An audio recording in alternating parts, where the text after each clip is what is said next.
Assalamualaikum students, this is IRFAN SIR here. I hope you all are good and strictly staying at home and enjoy watching my video lectures. May Allah protect us all from the coronavirus and from its disease, that is COVID-19.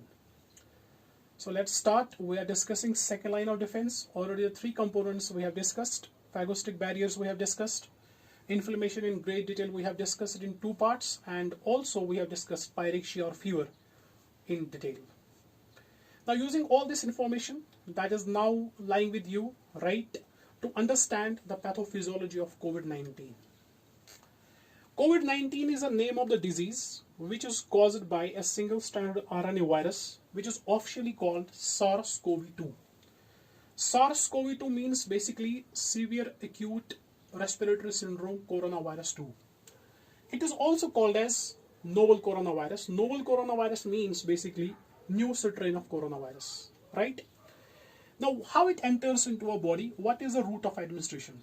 If there is an infected person infected with the coronavirus, if the person sneezes or coughs out, the respiratory droplets of the infected person containing the coronavirus may enter into another human or another person through nose, nasal route, or through mouth, that is oral route. That is naso-oropharyngeal route. Now, once this coronavirus enters into our body, it goes all the way down the respiratory tract and reaches at the bottom of the lower respiratory tract. It reaches at the bottom of the lower respiratory tract, that is alveolus. Now, this alveolus, it consists of two types of cells. There is type 1 alveolar cell and there is type 2 alveolar cell, or pneumocyte, or you can call them as pneumocytes. Type 1 alveolar cell, it consists of simple squamous epithelium. There is a single cell layer of epithelium, and this type 1 alveolar cell, it forms a wall of alveoli. This is very simple to understand. Type 2 alveolar cell, they are cuboidal cells, and what is the role? Very important. They synthesize and secrete what? Surfactants. They synthesize and secrete surfactants. Now, what are surfactants? Surfactants are mainly lipids, plus there are some proteins as well, but the main composition of the surfactant is lipids. Surfactants have main important role. They decrease the surface tension. Now, how surface tension is present in the alveoli? Listen carefully. I will tell you briefly here. Inside the alveoli, there is a thin film of water. This thin film of water exerts surface tension inside, right? And if this surface tension is present there, if its sustain is there, right, this will increase the collapsing pressure of the alveolus, right? According to Laplace's law, surface tension, if it is increased, it will increase the collapsing pressure. And once the collapsing pressure will increase, it will lead to alveolar collapse. So in order to prevent increase in the surface tension, increase in the collapsing pressure, and to prevent alveolar collapse, surfactants, they form a coat on the surface of the water molecules, not allowing the water molecules to increase the surface tension. So thereby surfactants decrease the surface tension. That is the role. Number second, they have another important role. Good students also know they have another role, that is protective role, and they have a role in the immunity as well, right? Now let's understand what happens really here. Listen carefully. Now the coronavirus, it goes all the way through the respiratory tract and reaches what? Inside the alveoli. Reach safe and sound in the alveoli. Now coronavirus is here in the alveoli. Now what will happen? Coronavirus will basically, it will damage the nearby cells, destroy the nearby cells, especially the type 2 alveolar cells. Type 2 alveolar cells, basically they have a receptor that is called angiotensin converting enzyme receptor 2. This receptor mediates the entry of coronavirus into these cells, right? This receptor mediates the entry of coronavirus into these cells, and once the virus enters into the type 2 alveolar cells, we know that virus hijacks the cellular machinery, uses all the cellular machinery, replicates very fast, and releases new crop of viral particles. So once the virus enters into it, coronavirus, new coronaviral particles are released, thereby damaging, killing the type 2 alveolar cell.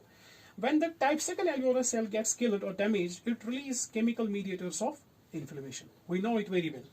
Chemical mediators of inflammation are released by the damaged or killed type 2 alveolar cell, like leukotrienes, interleukins, prostaglandins.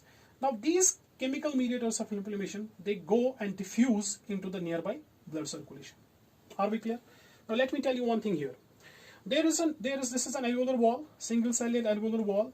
It is surrounded by blood capillary, pulmonary capillary we can call it simply, or blood capillary, right? Now this capillary wall is it's also very thin. It is again made of a single cell layer, and again it is a simple squamous epithelium here also. So the capillary wall, simple squamous epithelium, pulmonary alveolar wall, simple squamous epithelium, single cell layer, and here also single cell layer, right? Now these two layers means alveolar wall, capillary wall, and plus the basal membrane, together they form the respiratory membrane. And gas exchange occurs across this respiratory membrane. This is very important, right? So now what happens here? Now the chemical mediators of inflammation diffuse into what? The nearby blood capillary. Once in the blood capillary, they initiate a process that you already know, that is inflammation, right? Now what happens here? Now the inflammation starts. Now first step of the inflammation is the vasodilation. Now vasodilation occurs. Vasodilation occurs, blood flow towards this area will increase, and also the permeability of the capillary will be enhanced. Interendothelial gaps are created. When the permeability of the capillary increase, plasma-rich fluid, right? Plasma or protein-rich fluid comes out from the capillary and goes into a space initially present between alveolar wall and capillary wall. So this is here interstitial space. This is interstitial space. This interstitial space actually it sucks the fluid out from the capillary. When the capillary permeability increase, this interstitial space it sucks the fluid out from the capillary, and the fluid reaches, mainly water, it reaches into the interstitial space. This fluid accumulation in the interstitial space, it is referred to as interstitial edema, right? This interstitial edema, this fluid collection in the interstitial space, definitely it will exert hydrostatic pressure on the wall of the alveoli outside. So this interstitial edema, it will compress the wall of the alveoli, right? This is one aspect. This is one important thing. Are we clear up to this? Now, what happens here? Now through these interendothelial gaps, neutrophils will go inside the alveoli. They will reach into the alveolar sac, right? And now once inside, they start doing the phagocytosis of the viral particles that we know. Now the macrophage of the alveoli of the lungs is called a dust cell. Dust cell is a tissue-specific macrophage of the alveolus or respiratory tract or lungs. So here is a dust cell or here is a macrophage. It will also join and it will also do the phagocytosis of the viral particles. Now macrophage, we already know that it releases IL-1, right? It releases IL-6 and it also releases IL-8. So these are the interleukins which are released by the macrophage. And these chemical mediators, they are the chemical mediators of the inflammation. They will also diffuse into the blood and aggravate the process of what? Inflammation. So doing further vasodilation, further blood flow will increase, permeability will increase, more and more fluid will start coming out from the capillary and going first into the interstitial space, causing more and more what? Interstitial edema, right? And now from this interstitial space, the fluid will start going in now into the alveolus, right? Now the fluid is going inside, yes, fluid is now going inside the alveolus. Now the fluid gets accumulated inside the alveolus. Now the fluid once collected or accumulated in the alveolus, it is referred to as alveolar edema, or you can call it pulmonary edema, right? So the alveolar edema occurs here. Now the surfactant which was present there, it drowns out, right? Now the surfactant is no longer there to reduce the surface tension which is exerted by the water, because more fluid collection is there, more surface tension is there, more collapsing pressure will be there, and there are greater chances of the alveolar collapse. I hope it's clear up to this, right? So there are more chances of the alveolar collapse. So two things are simultaneously happening. Outside, the alveoli gets, yes please, compressed by the interstitial edema. Inside, pulmonary edema, fluid collection increase, surface tension, and surface tension in turn increase collapsing pressure, which basically lead to the alveolar collapse. Now listen, this inflammation of the alveoli with the fluid collection inside, this is referred to as pneumonia. This is called as pneumonia. What is pneumonia here? Inflammation of the alveoli plus fluid collection inside. This is referred to as what? Pneumonia. Since there is a fluid collection inside, there will be definitely cough, right? Number two. Number third, IL-1 is released, and we know it is a natural pyrogen. We have discussed it in detail.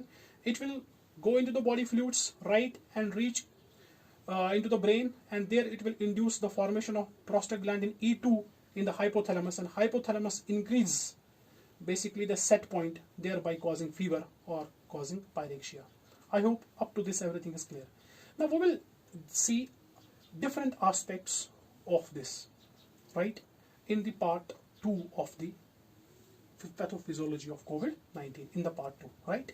So see you in the next video, part 2.